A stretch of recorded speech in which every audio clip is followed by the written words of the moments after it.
Buenas, soy el doctor Humberto. Luego le voy a estar hablando sobre la faringe. Mi tutor es el doctor Julio González y junto con mi compañero Rodrigo González vamos a estar desarrollando esta clase. Anatomía de la faringe. Podemos hablar de las formas y dimensiones. Tenemos que la faringe constituye un punto de encrucijada entre la vía aérea y digestiva. Comunica por una parte la cavidad oral con el esófago y por otra las fosas nasales con la laringe. Constituye una estructura de forma cilíndrica que tiene un tamaño aproximadamente de 12 a 13 centímetros en el adulto, y cuando la faringe se contrae durante la dilución, su extremidad inferior se eleva y su longitud puede llegar a disminuir hasta 3 centímetros. En cuanto a la configuración interna, la cavidad faríngea se divide en tres partes: una superior o nasofaringe, rinofaringe o cavum, que se encuentra en relación con las fosas nasales a través de las coanas; una parte media u orofaringe, en continuidad con la cavidad oral, que incluye al paladar blando y la base de la lengua, y alberga las amígdalas palatinas; y por último, una parte inferior o hipofaringe, que rodea la faringe formando los senos piriformes. La musculatura de la faringe. Los músculos de la faringe se dividen en dos grupos: los constrictores y los elevadores. Los músculos constrictores son tres músculos planos y delgados: el superior, el medio y el inferior. Se trata de una musculatura estriada con trayecto oblicuo, y cada uno se inserta junto a su homólogo del lado opuesto en el rafe medio posterior. Se encuentran superpuestos entre sí, de modo que el borde superior del constrictor inferior cubre parcialmente al medio, y la parte superior de este cubre la parte inferior del superior. La acción de los músculos constrictores consisten en estrechar el diámetro anteroposterior y transversal de la faringe. Los músculos elevadores son tres a cada lado: el faringostafilino, el estilofaringio y el salpingofaringio. El músculo faringostafilino forma parte de los músculos del velo del paladar, presenta un haz principal o palatino que nace en la cara superior de la apófisis palatina y en dos haces accesorios: el pterigoideo, insertado en el ala interna de la apófisis pterigoidea, y el tubárico, que se inserta en el borde inferior del caltílogo tubárico. Los tres haces se unen y descienden por el pilar posterior del velo del paladar. El músculo estilofaringio se inserta en el lado interno de la base de la apófisis estiloide, da fibras que terminan en la cápsula amialina, pasa por dentro del constrictor medio insertándose en la aponeurosis lateral de la hipofaringe, contribuyendo a formar el repliegue faringoepilótico. Su acción consiste en elevar la faringe y la laringe. El salpingo faringio va desde el cartílago de la trompa eustaquio a la pared de la faringe. Su acción constituye en dilatar y elevar la faringe.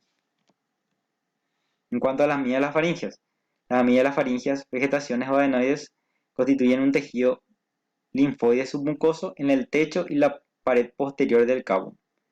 El volumen de este tejido suele disminuir mucho durante la pubertad. Las amígdalas palatinas. Las amígdalas palatinas se encuentran entre los pilares anterior y posterior del paladar blando, formados por los músculos palatogloso y palatofaringio respectivamente. Están cubiertas por mucosa que típicamente se invagina en el grosor de la amígdala, lo que forman criptas con invaginaciones, las cuales son típicas de la amígdala palatina.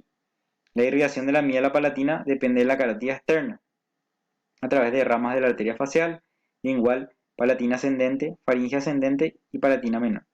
Las venas drenan en la vena palatina, que es afluente de la vena lingual, y los linfáticos drenan en los ganglios yugulo y gástricos.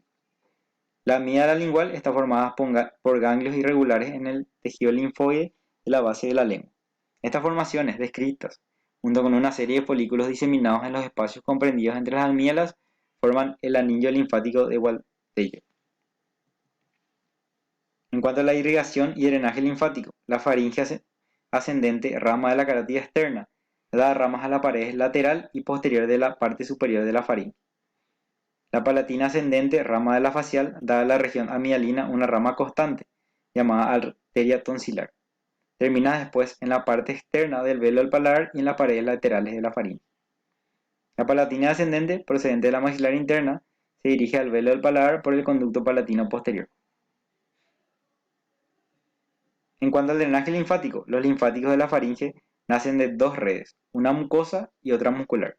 Algunos colectores de las redes linfáticas de la rinofaringe y de la cara superior del velo del paladar drenan hacia los ganglios retrofaringeos y, por otro lado, hacia los ganglios de la cadena yugular interna. Los colectores de las porciones bucal y laringea de la faringe de la cara inferior del velo del paladar y de los pilares van a los ganglios de la cadena yugular interna. Los linfáticos de la médula palatina drenan casi únicamente en los ganglios subdigástricos de esta cadena.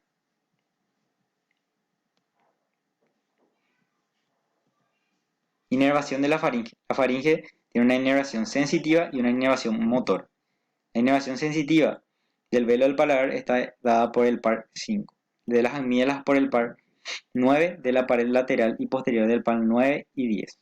En cuanto a la inervación motora, el músculo peristafilino externo está inervado por el par 5 y todos los demás músculos por el par 10.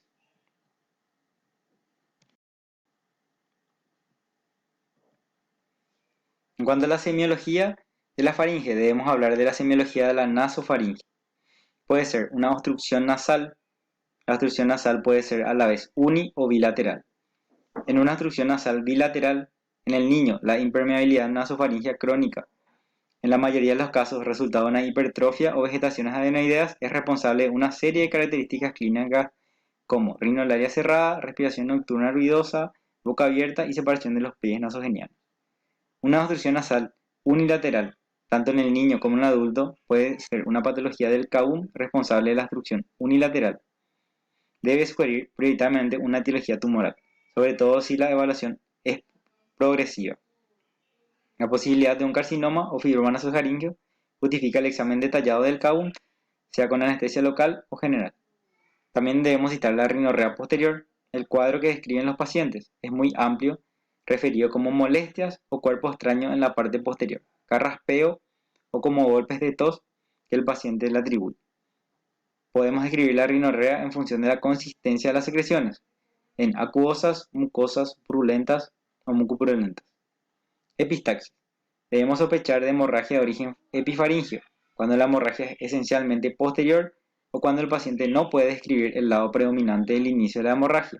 Orientan firmemente hacia algunas patologías, como fibroma nasofaringio, sobre todo si se trata de un adolescente de sexo masculino, o carcinoma nasofaringio, sobre todo si la hemorragia es reincidente. Semiología de la oro e hipofaringe. Las principales síntomas son dolor y disfagia. La disfagia se define como una anomalía de la dilución. Una disfagia dolorosa se denomina odinofagia. En cuanto al dolor, el dolor de origen faringio principalmente revela la presencia de un cuerpo extraño, de una patología infecciosa o de etiología tumoral.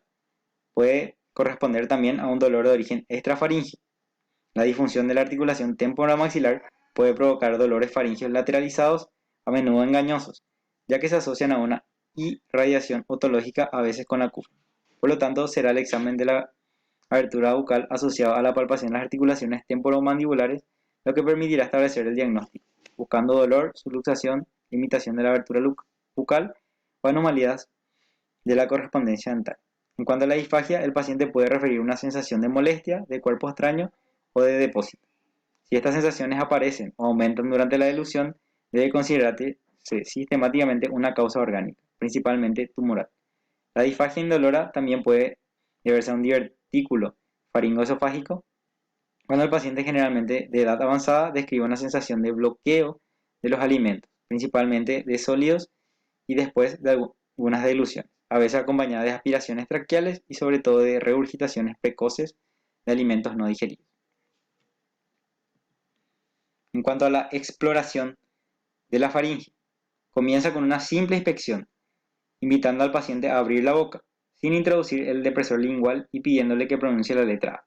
Esta maniobra ofrece una visión parcial de la orofaringe, principalmente del velo del paladar y de la cúpula de la base de la lengua, permitiendo apreciar su movilidad. A continuación, el examen exige el uso de un depresor. Hay que aplicarlo con cuidado sobre la pared lateral, sobre una milengua y luego sobre la otra, y a veces utilizando un segundo depresor para separar la mejilla. Por lo general los niños toleran mejor el depresor de madera, por ser más pequeño y menos frío. El estudio del CAUM por instrumentos ópticos introducido por vía anterior es muy frecuente. La solución más rápida consiste en la utilización de un fibroscopio flexible, cuya introducción y proyección en la fosa nasal se puede realizar sin anestesia en el adulto. En el niño también, generalmente no es necesaria la anestesia local.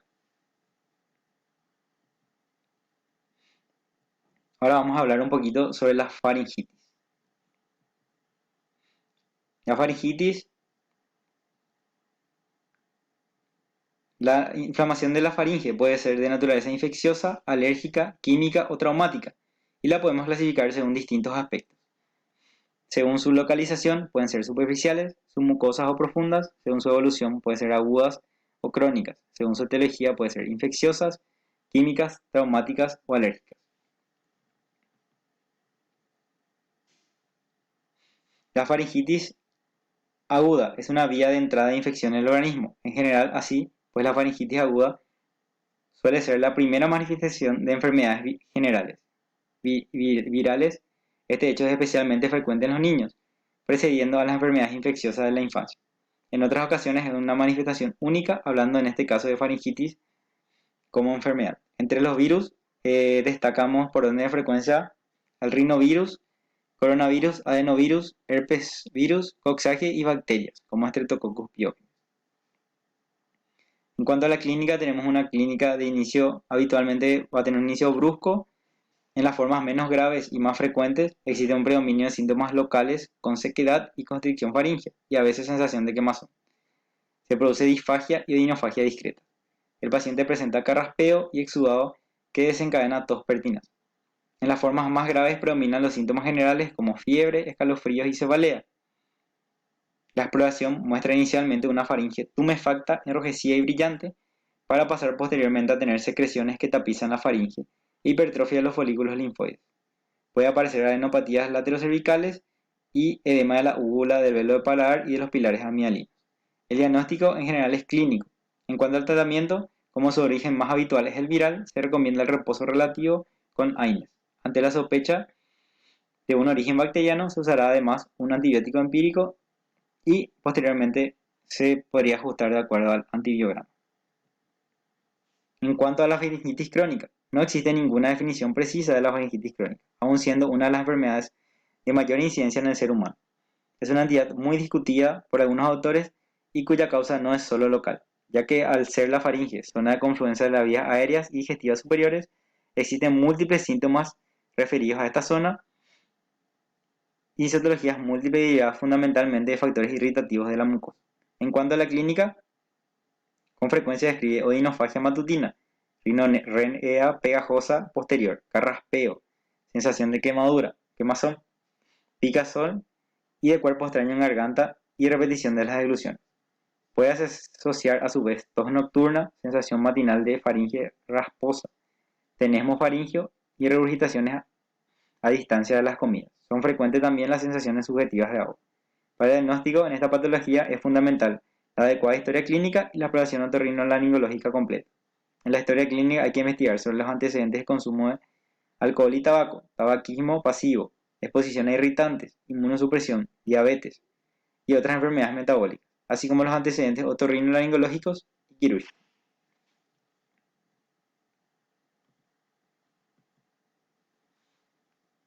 Distinguimos 4 formas clínicas en función de los hallazgos de la exploración física, que son la congestiva, simple o catarral.